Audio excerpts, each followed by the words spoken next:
communauté congolaise nyonso tu boza ya kobengama bozala wana ebele mpona kotia makelele makasi par rapport ya oyo elekelaka bandeko na biso na est. Alors ekozala moment moko crucial ya kotinda message moko sanglant na criminel génocidaire Paul Kagame oyo ata ndenge nini amuta kotikela tante il faut kosala ye pression quelle que soit ma sanction, mais il faut ternir vraiment image na ye na kati ya opinion davantage parce que lui c'était un assassin. Alors il vous est prévenu que Foboya est belé le 7 avril na Paris wana na yu arena le 7 avril donc congolais bengan de konayo na katiti libanda bocha makelele. C'est vrai, j'ai appris que le bing ya ba Rwandais basali yango na ambassade na pardon na mairie wana pour na koyebisa maire de la ville à suspendre le concert wana ya annulé yango.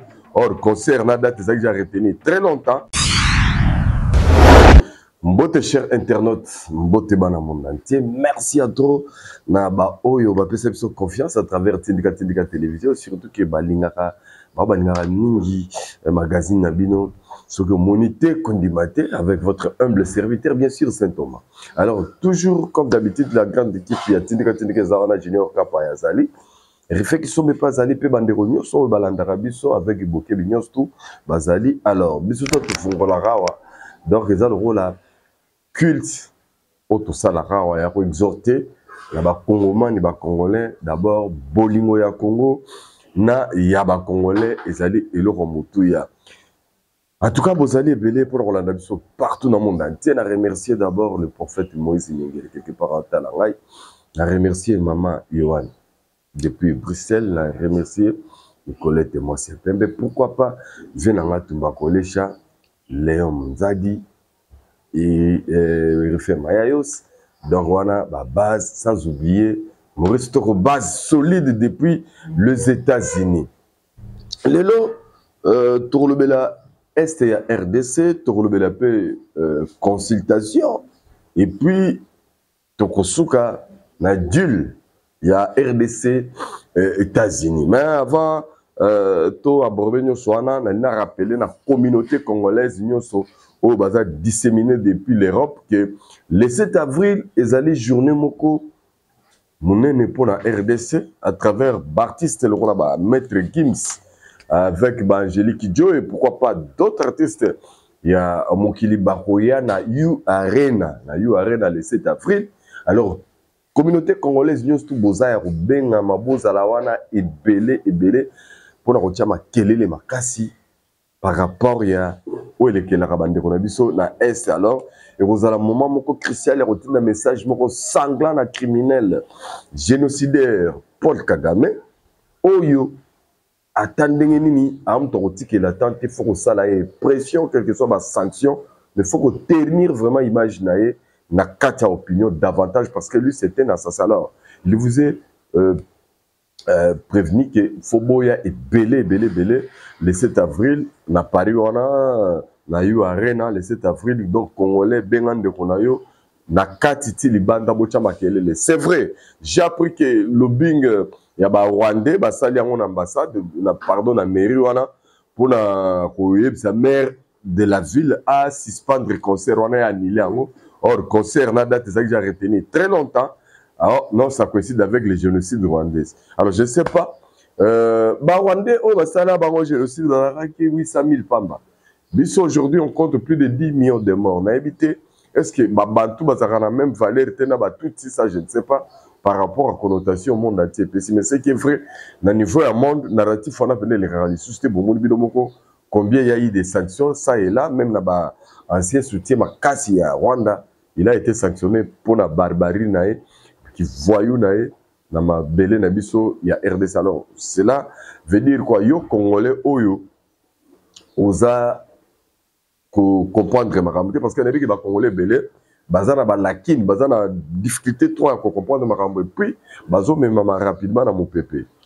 Par exemple biso nous sobana tuvana na mboka oyo depuis les années 94 tilelo ça fait plus de 35 ans mais depuis Moutoalibosa Banaki Koganga que nous sommes agressés, c'était Moussé Laurent Désiré Kabila. Sur Joseph Kabila, tout Santa Penate que tout Baganga Penate, non, tous agressés dans Rwanda, ou bien on a vraiment tout ma condamnation, et Zalara Penate pendant 18 ans.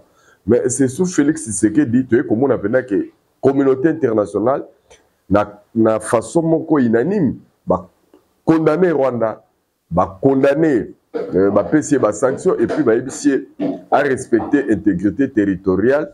Il y a RDC. C'est comme au dans un moment où il y a un Congolais bimi, la TV a le beau, tu sais que du dégage. Ah, mais il faut être fou.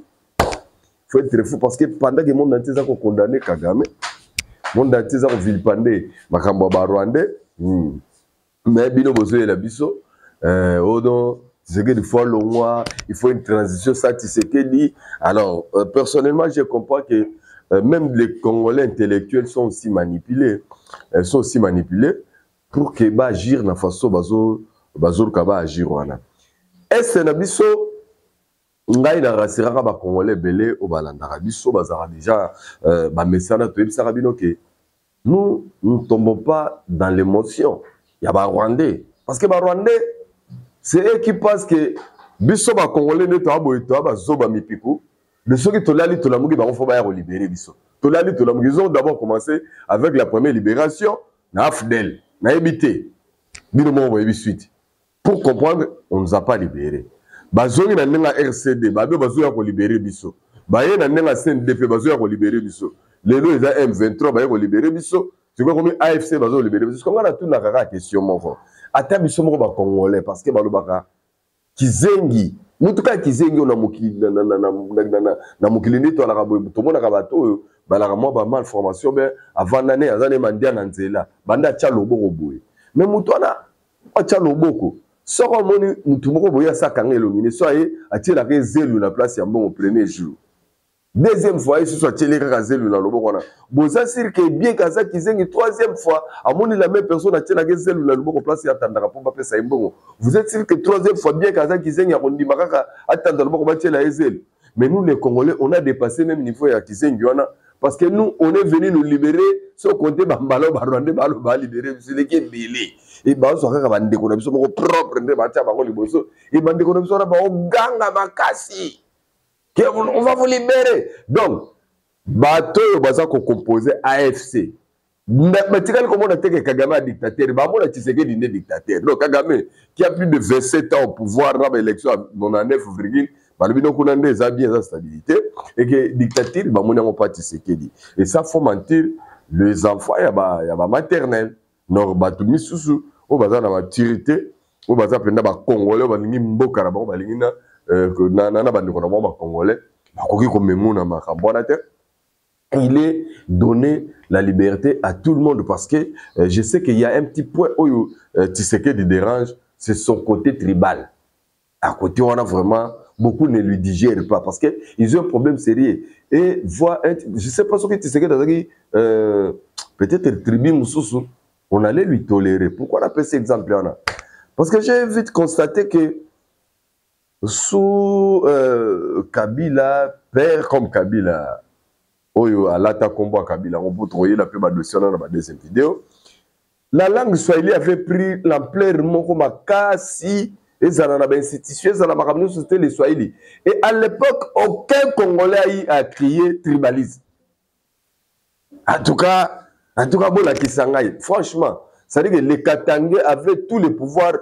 Je vous ai déjà donné ma image illustrative, Babaki Ouatika testament là-bas. Donc pouvoir il y a Afdel Naya Joseph Kabila et profitait 100% de Katangais, mais c'est nous-mêmes les Katangais qui ont divisé cette Katanga ici en morcellettes, les lieux comme au Katanga, là-bas et consort. Ce n'est pas les Kassaïens. Alors, à cette époque-là, la langue swahili dominait tellement que tous les Congolais étaient devenus des aveugles, parce qu'on a tribalisme. Mais plus tribalisme, on a temps il y a Félix. C'est les Chiluba et la langue. Parce que j'ai toujours dit à mes frères congolais que vous faites une grande erreur. Il y a qu'on considérer que le fait que Tshisekedi dans un Moulouba et que tous les Balouba sont derrière Tshisekedi, c'est une erreur grave. Parce que dans ma parti politique, je peux vous citer même les noms. Je prends par exemple un homme qu'on appelle Claude Machala, Aza Moulouba, 100%. En tout cas, Azali kabiliste dit ça et puis PPRD a Sakanate. Il n'a jamais été derrière Tshisekedi. Et de l'autre côté, il y a AFC, Jean-Jacques Mamba, Aza Moulouba. Il n'est pas derrière Tshisekedi. Wakacha 365, Aza Pena Moulouba. Azala Siba Tshisekedi. Je peux vraiment la liste est exhaustive. Donc, dans autant que la bino bataille belé.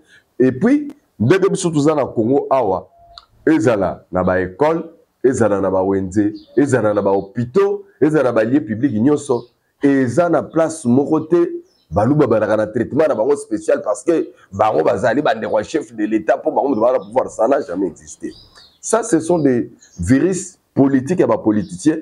Tchaka n'a compte à division, mais ce qui est vrai, c'est que le pouvoir, ou tout compas, c'est que le pouvoir, la population congolaise, bazalara déjà na moi la kini na bango mukubu ya bandakala envers Balouba. Parce que ça c'est connu, on écoute déjà dans le sur mon côté que to bandelango. Mais moi je voudrais seulement faire la part des choses que les Congolais vont se dépasser, vont comprendre. Parce que je sais que Mingi préfère même Rwandais Baya qui mon Tshisekedi d'avoir dirigé. Ça j'ai déjà compris le message, même Baobana Est. Mais les lots, na moment na ba jeune ya Bukavu babaye marambo. Et Bawazalendo va infiltrer, puis Bangoka va infiltrer l'armée congolaise. M23 peut créer Bawazalendo, Bayaso Babimi, Basalimo trouble, Bawazalendo, ma réalité, ce ne sont pas des Wazalendo. Quelqu'un m'a posé la question, c'est toujours comme moi, la Museveni a menacé Kazozo Kisangani, a Kanga, là, ni gouverneur de militaire, ya Ituri, Lubo et Kachama. Voilà.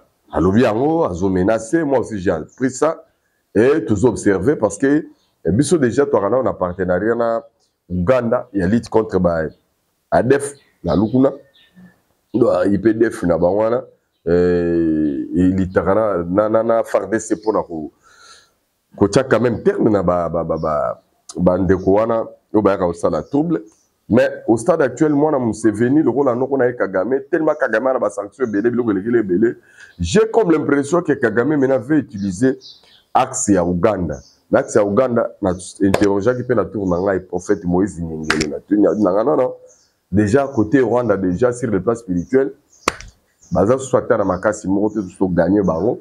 Et bientôt, on va s'occuper aussi Kaya Ouganda. Et ce que je peux vous rassurer, très très prochainement, Bamakambo ko évoluer autrement. Bamso babi mendenge nini. Joao Lourenço Alembi, oui Joao Lourenço Alembi parce que Kagame na M23 va tourner en Mburi qui a deux fois fixé un rendez-vous baki makaye et nous on a été toujours présents. Voilà pourquoi Joao Lourenço alinga que zoba responsabilité na Union africaine il y a 2 jours passés, président de la République bazaki à vidéoconférence. Sadek et assez comme d'habitude. Alors kuna décision bimi batie ba poni 4 chefs anciens chefs d'état ba onde ba rozala sikoyo ba facilitateur et puis très prochainement ba on tourne bango ba onde ba ya kopona médiateur. Donc je crois moi je vous ai donné les informations les plus importantes mais quitte à congolais na congolais a kende a discerner ayeba makamdenge ezali.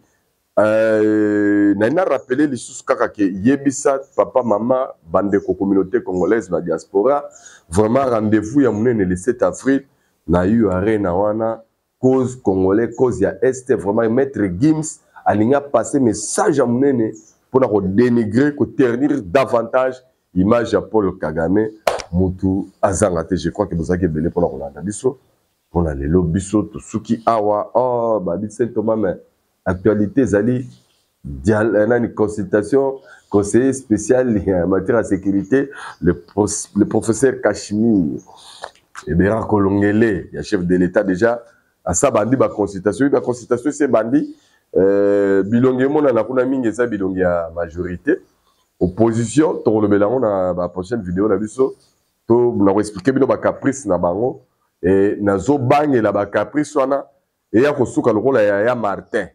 Oui, bien l'élection en 2023, il y a Martin, Caprice, Belé, tu peux participer. Alors, ça prend ce penga bima député, le colo Caprice, mais d'ailleurs, on est comme tout le cas, il y a président de la République, Maramo Abinonga Mofona à Kota palais à zélo. Donc, il y a un moni, na lingité et ba fongoli porta wa boya ka kokota tant bozo boya et la deuxième vidéo je crois ce qui prochaine émission pour expliquer bino les tenants et les aboutissants il y a consultation na ba retomber nango et ko sala ndenge ni très prochainement toya ko vendre la paix makambo ya deal ya RDC na États-Unis ba vidéo les cas qui la fois passée vraiment merci na ba congolais oyo ba rectifier qui quand même j'avais parlé de CNN non président les gars qui na Fox News les agis CNN merci na ba congolais très éveillés je vous aime pour ça et c'est pourquoi j'ai toujours dit que quand on est ensemble comme ça on se complète parce que mutu moko akoka azate mutu ayebi nyonso azate là j'étais très ému comment na bolingo wana bien que le nom de mon frère là m'échappe dans le commentaire, mais j'avais beaucoup aimé. Merci à Junior Kapaya, merci à Bakongomani, merci à Rifé Kisombe, merci à tout le monde sur le monde. C'est maman Yohan surtout, depuis Bruxelles. Tout le monde boton bozaki quand même belé, mais je vous recommande davantage Bolingo ya Congo, na ba Congolais. Tout ça déjà préparé tout ça là au bout du tunnel Kalaming était pena par exemple aussi là moi qui m'y a mon stabilité mon côté mais quelques ambitions chez Asunano. Parce que mon quelqu'un qui a planté l'arbre, il s'est dit 30 ans. On a évité comment on a l'abs d'état au Kokatango. Donc, ça demande encore beaucoup de travail. Mais déjà, des investisseurs majeurs, il y a des Américains qui se prononcé vraiment que comme on a fait, ça séduit. Les alliés Bezos et Bill Gates. On vraiment, non, boulot.